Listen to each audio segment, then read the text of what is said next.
Donc, lorsqu'on dit community management, derrière, ça veut dire management de communauté ou gestion de communauté. Donc, le community manager, c'est le gestionnaire d'une communauté. Mais ici, c'est un thème qui s'adapte à une communauté qui est digitale.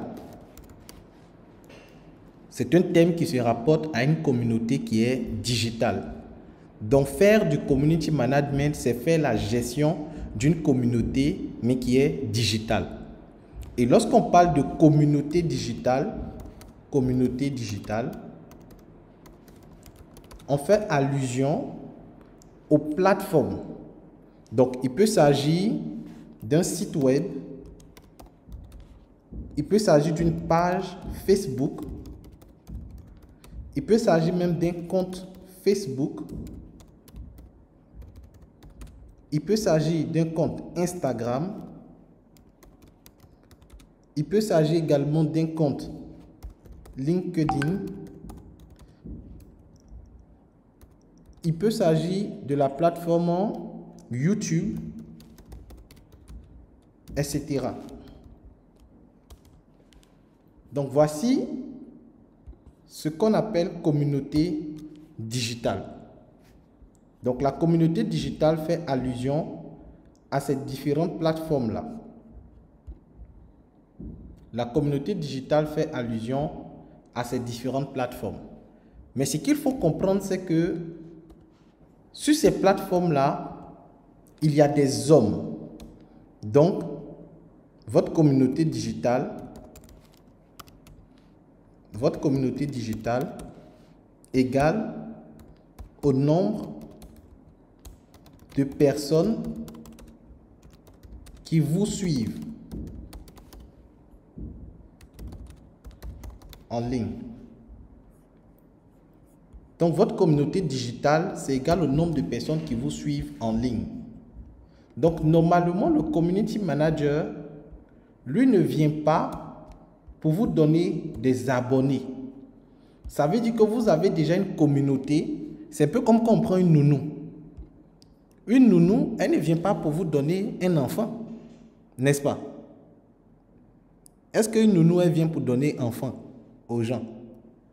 La nounou, elle vient, lorsque vous avez déjà votre enfant, elle vient pour gérer votre enfant et vous aider à faire un autre enfant. Ça veut dire que si la nounou gère bien l'enfant que vous avez, vous êtes moins occupé, vous voyez qu'elle prend bien soin de votre enfant, vous pouvez dire, ok, ça ne gêne pas, on peut faire un deuxième parce que la nounou qui est là, elle gère bien le premier.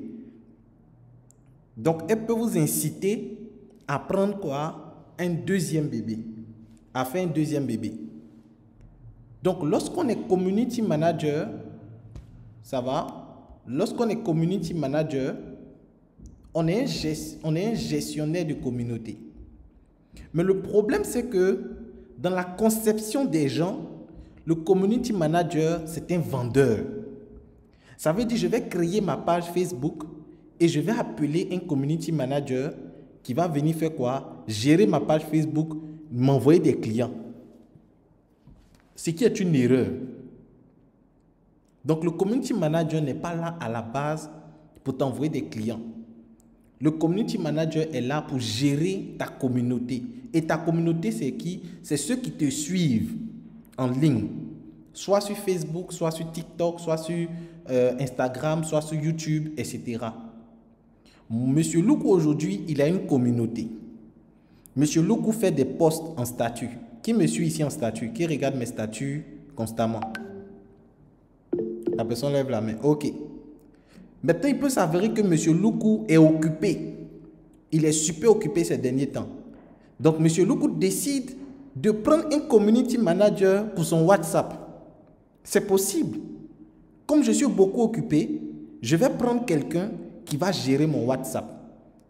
Donc, la personne maintenant va demander à monsieur Loukou, « Ah, monsieur Loukou, est-ce que vous avez un programme de poste? Comment vous gérez vos enfants? » Quand une nounou vient, elle va demander, « Ah, madame, votre enfant, il mange à quelle heure? Comment vous gérez votre enfant? » Tout. Maintenant, si tu n'as pas de modèle de gestion de ton enfant, la nounou maintenant va faire des essais La nounou va essayer de faire tel choix à l'enfant. Si l'enfant pleure, si l'enfant n'aime pas, la nounou va changer.